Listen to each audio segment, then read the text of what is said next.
हटा लेना, इसका नाम त्याग होता है। और कोई वस्तु अगर हमने त्यागी तो त्यागने के बाद उसके प्रति हमें आकांक्षा ना उत्पन्न हो, और का त्यागने के बाद हमें उसकी आनंद की अनुभूति हो, उसका नाम त्याग होता है।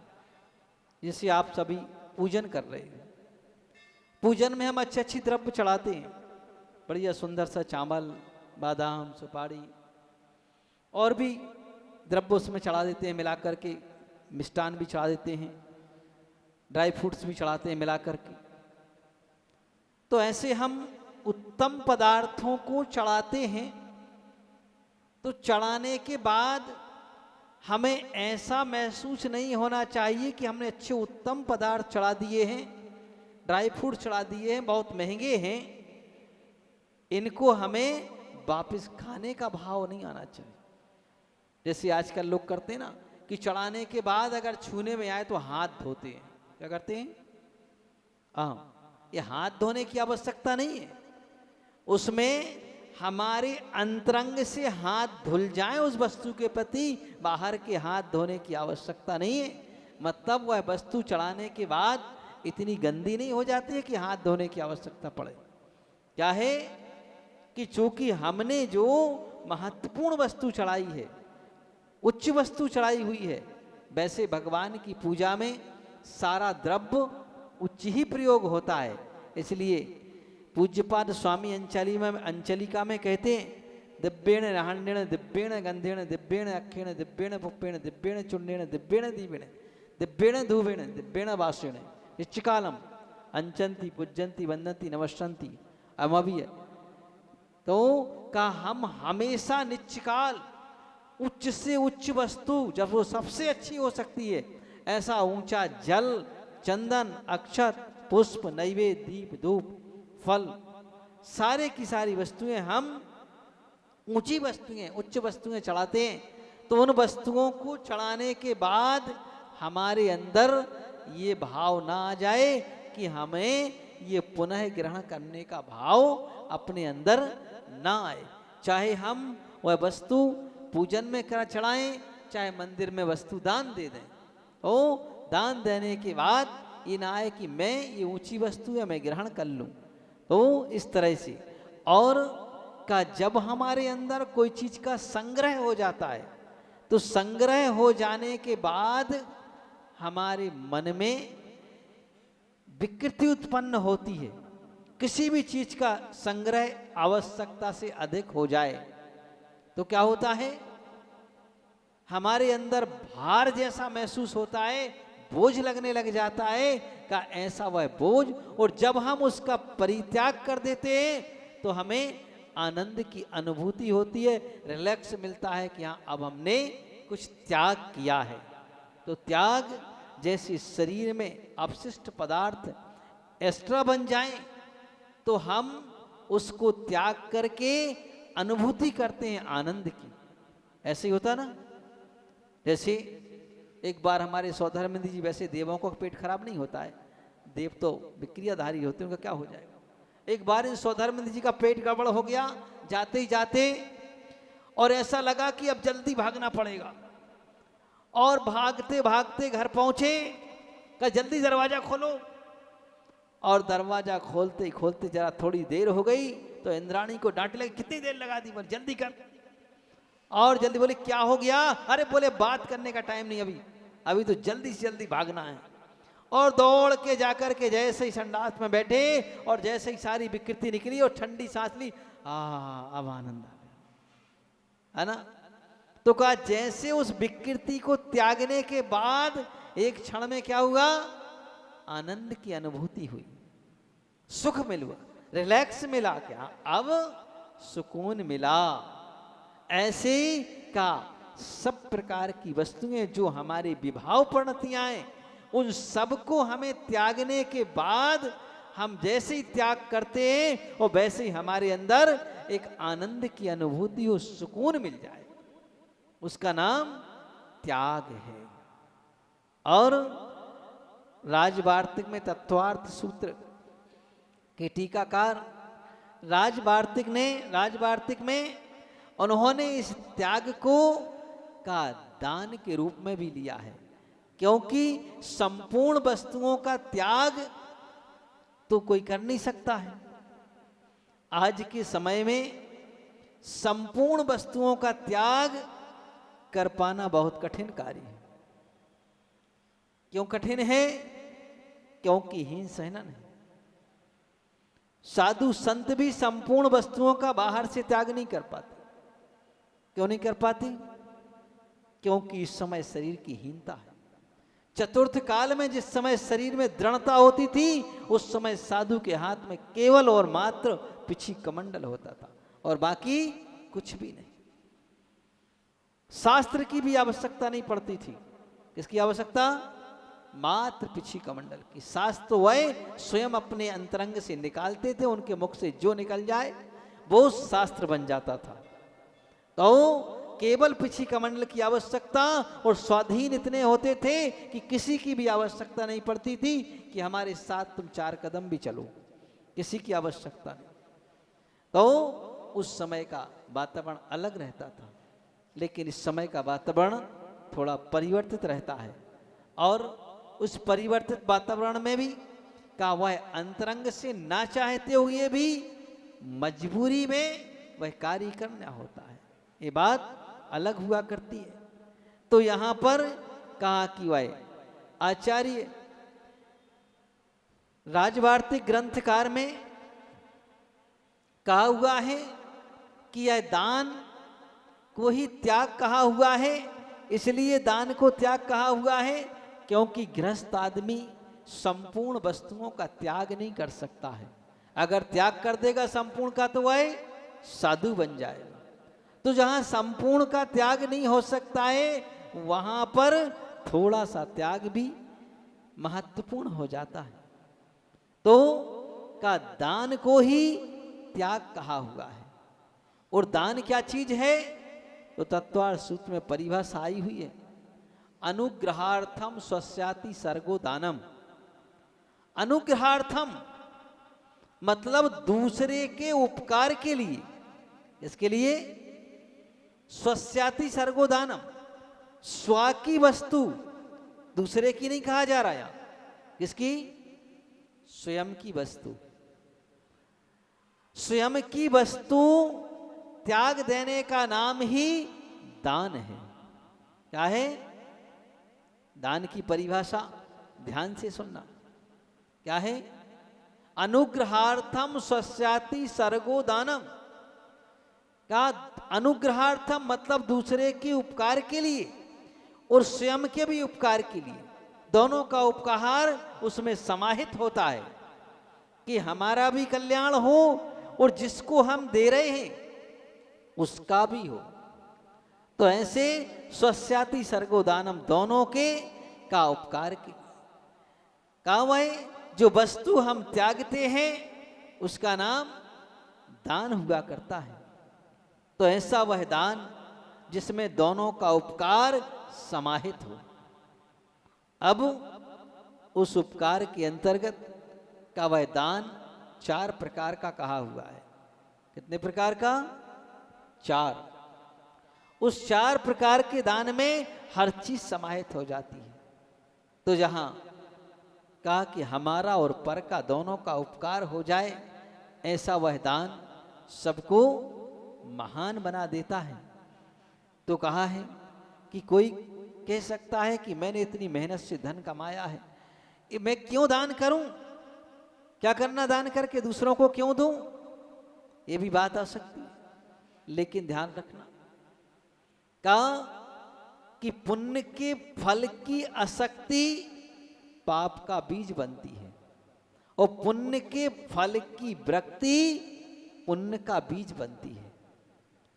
इसलिए का हम जितना जितना त्याग करते हैं, जितना जितना दान करते हैं, वो दान का प्रभाव ऐसा होता है कि वह वापस तुम्हें उससे कई गुना प्राप्त होता है। जैसे आपने बट का वृक्ष देखा होगा, वट वृक्ष देखा, वृक्ष तो देखा होगा कितना बड़ा होता है, बहुत विशाल वृक्ष होता है। वट वृक्ष से बड़ा कोई विशाल नहीं विशाल वृक्ष नहीं होता, और वट वृक्ष के बीज से छोटा कोई बीज नहीं होता। इसलिए आचार्य समंतभद्र स्वामी ने दान के प्रकरण में वट वृक्ष की तुलना की गई है कि उसका बीज सबसे छोटा होता है, सरसों के दाने से भी छोटा होता है। सरसों का दाना तो बड़ा होता है, खसखस के दाने के बराबर बीज होता है उसका। इतना छोटा बीज वह जब उचित भूमि में पड़ जाता है तो एक विशाल रूप लेता है। तो उसी की तुलना दान से की गई है कि जो वह एक छोटा सा भी दान, वह वट के बीज के बराबर दान भी जब वो योग्य भूमि में पड़ जाए तो वह इतना फल देता है जैसे वट का वृक्ष बन जाता है। इतना उसका महान फल प्राप्त हुआ करता है। इसलिए नीतिकारों ने कहा हुआ है कि दानम दरिद्रता नाशनम, शीलम दुर्गति नाशनम, अज्ञान नाशनी प्रज्ञा, भावना भवनाशनी।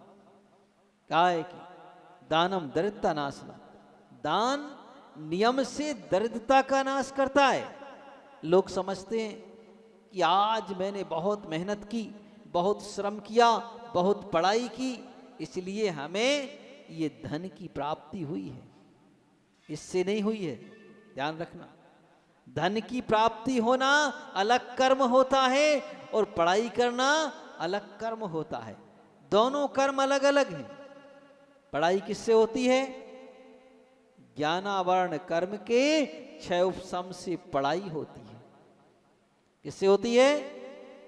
ज्ञानावरण कर्म का क्षय उपशम जितना होगा उतना तुम विद्या अध्ययन कर सकोगे, ज्ञान का अर्जन कर सकोगे। और का धन की प्राप्ति अंतराय कर्म के क्षय उपशम से होती है। कौन सा कर्म? अंतराय कर्म। तो क्यों अशोक जी, नींद आ रही क्या? मास्टर जी नींद आ रही? तो का अंतराय कर्म क्या होता है? अंतराय कर्म के क्षय उपशम से। अंतराय कर्म के 5 भेद होते हैं, दान, लाभ, भोग, उपभोग और वीर्य। तो अंतराय कर्म के क्षय उपशम से बहुत सारी चीजें बनती हैं कि हमारे लिए दरिद्रता का भी नाश होता है, धन की प्राप्ति भी होती है, और शरीर में भी बलिष्ठता आती है और निरोगता भी मिलती है। और जब निरोगता होगी तो भोग उपभोग की वस्तु भी हम उपभोग कर सकेंगे। ये सब चीजें अंतराय कर्म के प्रभाव से प्राप्त होती हैं। मतलब अंतराय कर्म के क्षय उपशम से, अंतराय कर्म नहीं जाना, प्रभाव से। तो उसका जितना जितना क्षय उपशम होता चला जाता है उतनी उतनी प्राप्ति होती चली जाती है। इसलिए सारी चीजों का जिन धर्म में सिस्टम अलग अलग बनाया गया है कि ज्ञान का सिस्टम अलग है और वस्तु की प्राप्ति का सिस्टम अलग है। कई बार आपने देखा होगा कि कई लोग ऐसे होते हैं कि जिनको कुछ भी लिखना पढ़ना नहीं आता है। क्या नहीं आता? कुछ भी नहीं आता, और बड़े बड़े सीए आकर के उनकी नौकरी करते हैं। बड़ी बड़ी कंपनियों के मालिक, इनसे पूछ लो कि उनको कुछ आता, कई बार किसी कुछ नहीं आता। ऐसे ऐसे भी लोग होते। इंदौर में थे एक सरसेठ हुकमचंद, है ना, अब तो वो चलेगा, अंग्रेजों के जमाने में थे। वह 7 मिलों के मालिक थे कपड़े की, और एक मिल में 3 से 4 हजार आदमी काम करते थे उनकी मिल में। पूरा इंदौर उनका था, उन्हीं को बसा रखा था। और का अंग्रेज भी, अगर वो सरसेठ हुकमचंद आए तो अंग्रेज भी कुर्सी छोड़ते थे, बोले आइए सेठ जी आए। तो इतने वह संपन्न थे। और उनसे कहा जाए कि हुकमचंद लिख दो तो वे क्या लिखते थे? हा का मां, हकमचंद लिखते थे। इतने विद्वान थे। उनसे कहा ऊ की मात्रा लगाओ, बोले नहीं जानते, बस इतना ही बहुत है, बस यही हो गया हमारा नाम, यही हो गया हमारा नाम, है ना। तो क्या था कि ज्ञान तो 0% था, लेकिन अंतराय कर्म का क्षय उपशम विशिष्ट था। तो वो किससे मिला? का अंतराय कर्म के क्षय उपशम से, का वह सब संपदा आदि की प्राप्ति हो। तो ये सबसे महत्वपूर्ण चीज हुआ करती है। तो इसलिए हमेशा ध्यान रखो कि हम दान करें, अपनी वस्तु का करें, अपने धन का करें, अपने द्रव्य का करें, और अपनी शक्ति के अनुसार करें। ऐसा भी नहीं है कि बड़ा आदमी छोटे की तुलना ना करे और छोटा आदमी बड़े की तुलना ना करे। लेकिन आजकल होता ही है ना, कि छोटा का बड़ा आदमी छोटे की तुलना करता है। लेकिन क्या यह तुलना कभी नहीं करना चाहिए कि अपने अपनी पोजीशन के हिसाब से, अपने अपने हिसाब से दान हुआ करता है। ज़्यादातर ये हम देखते हैं कि चौके में तुलना बहुत होती है। उन्होंने कहा इतना सामान बनाना बहुत जरूरी है। हमने क्यों जरूरी है? अरे राजा के यहाँ राजा का चौका लगेगा, सेठ के यहाँ सेठ के हिसाब से लगेगा, है ना, नौकरी करने वाले का नौकरी करने वाले के हिसाब से लगेगा, और उसमें भी मजदूरी करने वाले का मजदूरी के हिसाब से लगेगा। इसमें कोई भेद नहीं हुआ करता है। अब और ना इसमें साधु भेद करते हैं कि हम गरीब के यहाँ जाएं कि ना जाएं। अरे हमें क्या गरीब और क्या अमीर, उसके लिए तो सब बराबर होते हैं, है ना। एक चक्रवर्ती राजा मुनि बन गए, तो उनका पड़गाहन एक लकड़ी बेच करके आजीविका चलाने वाले ने कर लिया। इसने जो लकड़ियों का गट्ठा सिर पर रख करके बोझ ला करके बेचती थी। अब क्या उसके यहाँ कोई 56 भोग होंगे क्या? क्या चक्रवर्ती ये देख के जाएंगे कि अरे मैं चक्रवर्ती था और तू लकड़ी वाले के आहार करने आ जाऊं क्या? भाई नहीं, भाई जिसने पड़गाहन किया उसके द्वार पर चले गए। तो का ये दानम, सबसे पहले अपनी बात चल रही है कि दानम दरिद्रता नाशनम, का दान से, नियम से दरिद्रता का नाश होता है। क्या होता है? इसलिए हमेशा दान करना तो अपनी वस्तु का करना, उस काम में अग्रणी रहना। देखिए एकमात्र दान ही ऐसा है, क्या दान ही ऐसा है कि श्रावक जब देता है तो उसको देते हुए देख करके मनुष्य तो क्या देवता भी प्रसन्न हो जाते। कौन? देवता भी कब प्रसन्न होते हैं?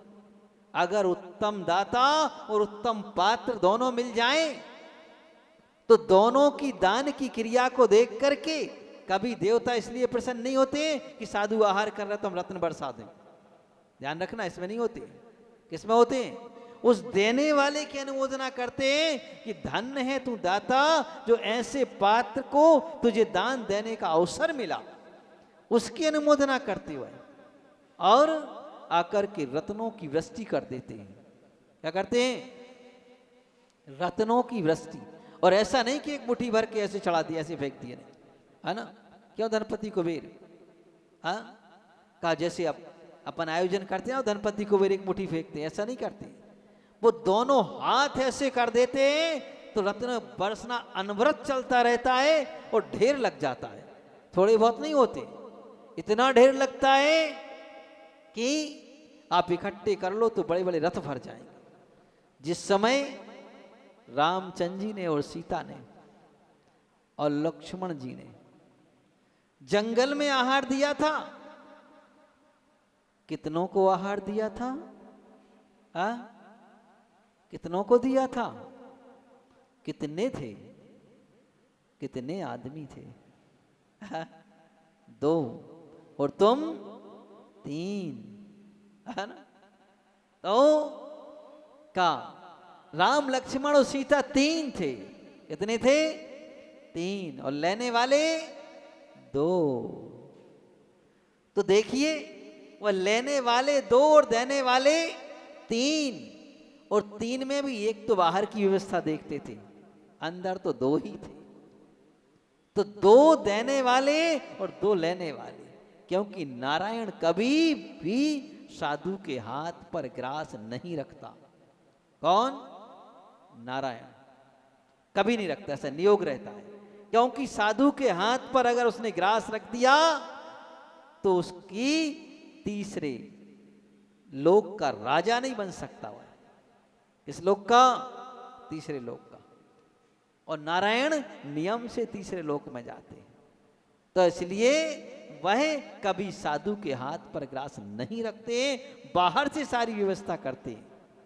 क्या करते हैं? बाहर से सारी व्यवस्था। क्योंकि ये प्रिय नियम रहता है कि जो साधु के हाथ पर ग्रास रख दे वह कभी का उसकी चौथी गति नहीं होती है। उसकी प्रथम और द्वितीय गति हो देव गति होगी या मनुष्य गति होगी, अन्यत्र दो गतियां उसकी रुक जाती हैं। तो ये नियोग रहता है ऐसा। इसलिए साधु के हाथ पर शुद्ध भोजन रखना इसलिए महत्वपूर्ण, सबसे महत्वपूर्ण चीज है। और जिस समय उन राम लक्ष्मण और सीता ने उन गुप्त और सुगुप्त नाम के दो मुनिराजों का पड़गहन करके दान दिया, तो उस दान के प्रभाव से देवों ने आकर के रत्न वृष्टि कर दी। क्या कर दी? रत्न। और इतने रत्न बरसाए कि जितने रत्न उस 3 खंड के मालिक रावण की लंका में भी नहीं थे, इतने रत्न बरसाए कि जब वह इकट्ठे किए तो लक्ष्मण ने तो हाथी वाले 3 रथ भर गए। इतने 3 रथ। इसलिए कहा है कि दानम दरिद्रता नाशनम, दान से हमेशा दरिद्रता का नाश होता है।